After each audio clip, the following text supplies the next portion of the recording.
বন্ধুরা এরকম মাথার ক্লিপ পুরনো হয়ে গেলে ফেলে দেবেন না। এই ক্লিপের সাহায্যে কিন্তু পুরো ঘর মুছে দেখাবো বন্ধুরা আজকে। হ্যাঁ বন্ধুরা, আজকে কিন্তু কলগেট দিয়ে তোমাদের দারুণ দারুণ টিপস তোমাদের শেয়ার করবো। রুটি করার এমন পদ্ধতি তোমাদেরকে দেখাবো যেটা গরমের সময় তোমাদের ঘন্টার কাজ মিনিটে করবে। বন্ধুরা সারা সপ্তাহ কিভাবে মশলা একদিন বানিয়ে পুরো সারা সপ্তাহ কিংবা সারা মাস ব্যবহার করবে কিভাবে, সেই টিপসটা। আমরা রসুন কিন্তু বাজার থেকে কিনে নিয়ে আসি, আর কিনে নিয়ে আসার পরে একটা ঝামেলায় পড়ি। সবার প্রথম ঝামেলা হলো রসুন ভাঙতে আমাদের কষ্ট হয়। যাদের নখ বড় বড় তাদের তো বেশি কষ্ট। তো কি করবে বন্ধুরা, সেই টিপসটাই তোমাদের সাথে শেয়ার করি। দেখো, রসুন আনার সাথে সাথে তোমরা কি করো বন্ধুরা, নোড়া দিয়ে এইভাবে থেতো করো। থেতো করলে 2-3টে বাড়ি মারবে, থেতো করবে না, 2-3টে বাড়ি মারবে। তো 2-3টে বাড়ি মারলেই কিন্তু রসুনগুলো এভাবে ভেঙে যাচ্ছে। আর ভেঙে যাওয়ার পরে এভাবে তোমরা একদম খুব সহজে ছাড়িয়ে নিতে পারবে। থেতো করার কারণে কিন্তু এই রসুনের মাঝখানে যে গাঁটটা থাকে সেই গাঁটটা কিন্তু ভেঙে যাচ্ছে। আর ভেঙে যাওয়ার ফলে কিন্তু রসুনগুলো সব নিজে থেকেই আলাদা হয়ে যাচ্ছে। এবার দেখো বন্ধুরা, দুটো বাটিতে এইভাবে করে কিন্তু তোমরা ছাড়িয়ে নাও। একটা নোংরা রাখো আর একটা কিন্তু রসুনগুলোকে গুছিয়ে নাও। এরপরে যেটা করবে বন্ধুরা, সবচেয়ে বড় সমস্যা, রসুনগুলো তো ভেঙে ফেললাম, ভাঙতে কিন্তু একটুও কষ্ট হলো না, কিন্তু ছাড়ানোর সময় দারুণ কষ্ট হয়। কারণ একটু বড় লেভেলের যে রসুনগুলো হয় ওগুলো ছাড়াতে তবুও কম কষ্ট হয়, কিন্তু এই মিডিয়াম সাইজ বা ছোটোগুলো হেভি কষ্ট। তো তার জন্য কি করবে বন্ধুরা, রসুনগুলো ছাড়ানোর পরে মানে রসুনগুলো ভেঙে নেওয়ার পরে তোমরা গরম জলের মধ্যে এগুলোকে ভিজিয়ে রাখো 15 থেকে 20 মিনিট। এরপর দেখো বন্ধুরা, এই 15-20 মিনিট পরে তোমাদেরকে দেখাই, আমি হাত দিয়ে হালকা হালকা করে ম্যাশ করছি। আর দেখো সমস্ত ছিলকাগুলো কিন্তু উঠে আসছে, একদম নরম হয়ে গেছে। আর এত তাড়াতাড়ি এতগুলো রসুন আমি একসাথে কিন্তু ছাড়িয়ে নিয়েছি বন্ধুরা। এরপর দেখো বন্ধুরা, এই আদা ছাড়ানো কিন্তু ভীষণ ঝামেলা। বটি দিয়ে আদা ছাড়াতে গেলে কি অসুবিধা হয় সেটা বলি। এই যে আদার যে গাঁট থাকে, এই গাঁটগুলো কিন্তু বাদ হয়ে যায় আর অনেক অনেক আদা বেরিয়ে পড়ে যায়, তো ছিলকার সাথে বেরিয়ে যায়। তো দেখো বন্ধুরা, আমি একটা ছিলনি নিয়ে নিয়েছি, যেটা দিয়ে আমরা আলু ছিলি, সেইটা দিয়েই কিন্তু আদা ছিলবো। আদা ছিলে আর যে আদার যে কোনাগুলো থাকে, যে মানে গাঁটগুলো থাকে, এই গাঁটগুলো কিন্তু এই যে দেখো আমি দেখাচ্ছি। আর এই যে ছিলনির যে মুখটা দেখো একদম ছুঁচুলো সুইয়ের মতন, এই ছুঁচুলোটা দিয়েই কিন্তু খোঁচা মারলেই কিন্তু, বা একটু কোনা দিয়ে খোঁচা মারবে, দেখবে কত সুন্দরভাবে আদার ছিলকাগুলো ছাড়ানো হয়ে যাবে। আদা কিন্তু একটু ফোঁটাও নষ্ট হবে না, আর ঘন্টার কাজ কিন্তু একদম মিনিটে হয়ে যাবে। এবার বন্ধুরা দেখো, এতগুলো আদা রসুন তো আমি ছিলে নিলাম। ছিলে নেওয়ার পরে এবার আমি পেস্ট করব। পেস্ট করার পরে বন্ধুরা, এটা আমি কিভাবে 15 দিন ব্যবহার করব। রসুনটা আমার 1 মাস চলে যাবে, কিন্তু আদাটা আমার 15 দিন যাবে। তো এটা কিভাবে ফ্রিজে রেখে ভালো রাখবো সেইটা তোমাদের সাথে শেয়ার করি। দেখো, এটার মধ্যে কিন্তু কোনো সর্ষের তেল ব্যবহার করবে না, একমাত্র সয়াবিন অয়েল বা সাদা তেল দিয়ে এটাকে ভরে, মাথাটা দেখো আমি তেল দিয়ে, দুটোতেই কিন্তু তেল দিয়ে আমি পুরো ঢেকে দিয়েছি। এরপরে ঢাকনা বন্ধ করে বন্ধুরা কখনোই ডিপ ফ্রিজে রাখবে না। এটাকে নর্মাল ফ্রিজেই তোমরা স্টোর করতে পারবে 15 থেকে 20 দিন, তোমরা 1 মাসও এটাকে ব্যবহার করতে পারবে কোনো রকম। এই আদা রসুনের গন্ধ তো নষ্ট হবেই না, আর কিন্তু স্বাদটাও একই রকম থাকবে। 1 মাস ব্যবহার করো কিন্তু তবুও কাঁচা রসুন আদার গন্ধই পাবে। আর এই আদা রসুন পেস্ট করা থাকলে বন্ধুরা সব সময় ঘন্টার কাজ মিনিটে হয়, রান্নাঘরে ঢুকলেই কিন্তু ঝপাঝপ রান্না হয়ে যায়। এবার রুটি করার সময় বন্ধুরা অবশ্যই তোমাদের চাকি যেটা থাকে, চাকির নিচে কিন্তু একটা কাপড় বিছিয়ে নেবে, তাহলে কিন্তু রান্নাঘরের কাউন্টার টপটা নোংরা হয় না।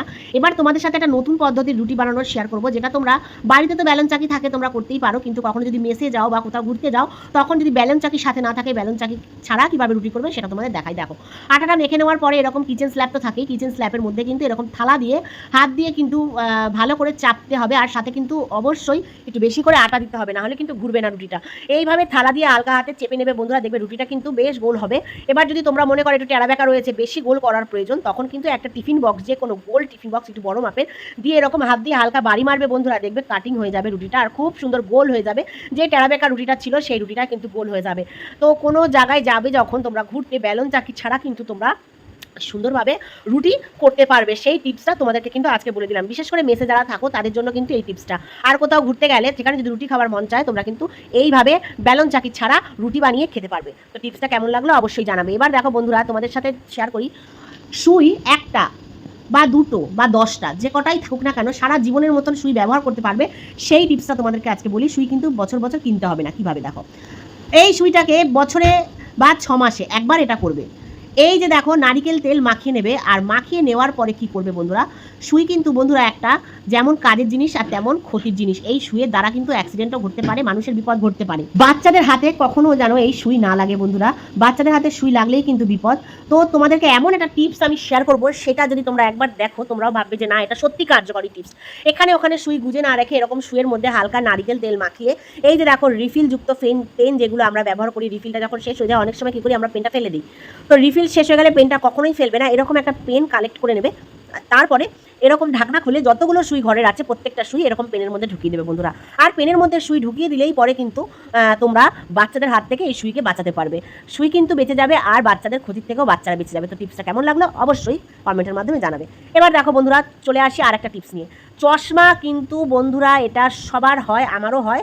যাদের যাদের চশমা পরার অভ্যাস আছে তাদের জন্য এই টিপসটা অনেকটাই কার্যকরী।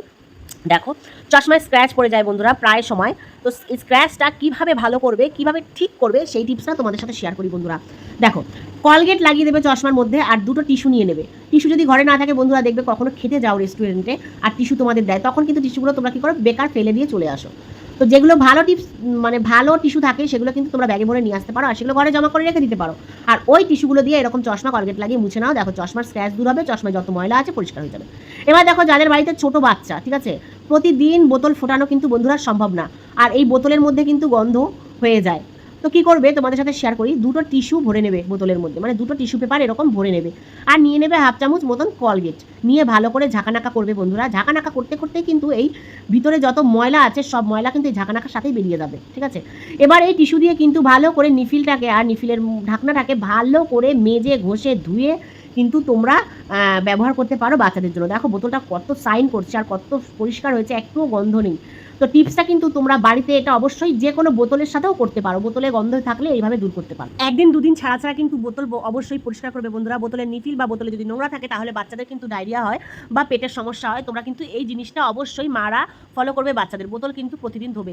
এইভাবে প্রতিদিন ধোয়ার পর বন্ধুরা তোমরা কী করবে, 15 দিনে একবার একটু গরম পানিতে ফুটিয়ে নেবে, কোনো রকম ইনফেকশন বাচ্চাদের হবে না। এবার দেখো বন্ধুরা, তোমাদেরকে একটা জিনিস শেয়ার করি। এবার দেখো বন্ধুরা, রোজ তো কলগেট দিয়ে ব্রাশ করো তাই না, মানে দাঁত মাজো। আজকে নয় জুতো পরিষ্কার করি। জুতো পরিষ্কার করলে কি হবে, হ্যাঁ, কলগেটের মধ্যে ব্রাশের মধ্যে কলগেট লাগিয়ে দাও আর তারপরে কি করো, জুতোর মধ্যে ভালো করে ডলা শুরু করো। জুতোর মধ্যে ডললে কি হবে সেটা তোমাদের শেয়ার করি। এই বর্ষা বাদলের দিনে জুতো কিন্তু ধুলে শুকানো যায় না বন্ধুরা, আর জুতো শুকানো যায় না বলেই কিন্তু আমরা জুতো ধুতে চাই না। এবার দেখো তোমাদেরকে বলি, জুতো কিন্তু উপরের দিকে সেরকম ময়লা হয় না, হয় এই নিচের সাদা বর্ডারটায়।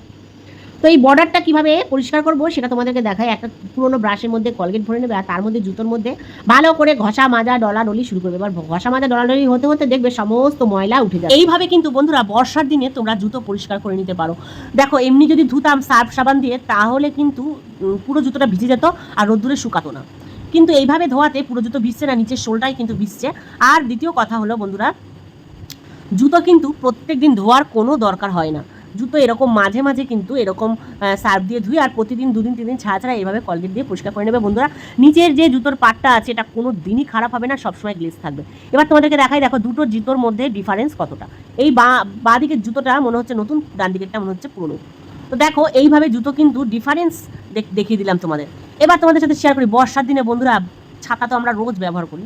তো এই ছাতা কিন্তু বন্ধুরা অনেক খতরনাক জিনিস। ছাতা কেন খতরনাক জিনিস বলি, বৃষ্টির মধ্যে ছাতা না থাকলে তোমাদের ক্ষতি হবে বলো, আর ছাতা থাকলে তোমাদের সুবিধা হবে। তা বৃষ্টির মধ্যে ছাতা না নিয়ে গেলে ক্ষতি হবে, আর বৃষ্টির জলে কিন্তু ছাতা ভিজলে ছাতার মধ্যে একটা বাজে গন্ধ বেরোয়।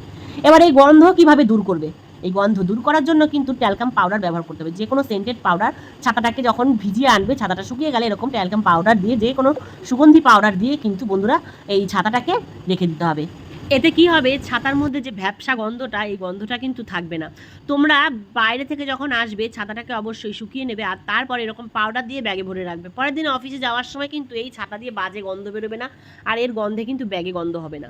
অবশ্যই টিপসটা ফলো করবে, দারুণ একটা টিপস, তোমাদের অনেক কাজে লাগবে বন্ধুরা। এই যে মাথার ক্লিপ কখনো যদি ভেঙে যায় বা পুরনো হয়ে যায়, আমরা কি করে ফেলে দিই। তো এই ক্লিপ ফেলে না দিয়ে দারুণ একটা টিপস তোমাদের সাথে শেয়ার করি। ফেলবে না, কি করবে এই ক্লিপ দিয়ে। মানে তো আমাদের সবারই ভাইপার থাকে পানি কাচানোর জন্য, তো এরকম একটা ভাইপার নিয়ে নেবে আর তার মধ্যে দুটো মতো ক্লিপ নেবে। ক্লিপ দিয়ে একটা কাপড় দিয়ে, ঠিক দেখো আমি কিভাবে বাঁধছি, ঠিক এইভাবে কিন্তু আটকে নেবে। দুটো ক্লিপ দিয়ে এইভাবে কাপড় আটকে দেবে। আর এভাবে যদি তোমরা কাপড় আটকাও তাতে কি হবে, কোনো রকম ঘর মোছার মফ কেনার দরকার পড়বে না। দাঁড়িয়ে দাঁড়িয়ে সুন্দরভাবে ঘর মুছতে পারবে, খাটের তলা আলমারির তলায় কিন্তু এটা সুন্দরভাবে ঢুকে যাবে। আর দ্বিতীয় কথা হলো বন্ধুরা, মফ কেনার টাকাটা তো বাঁচবেই, আর এই যে এই কাপড়টা বারবার ধুয়ে নিতে পারবে বন্ধুরা, বারবার কিন্তু ধোয়া যাবে। মফের থেকে কিন্তু এটা খুব ভালো উপকারী।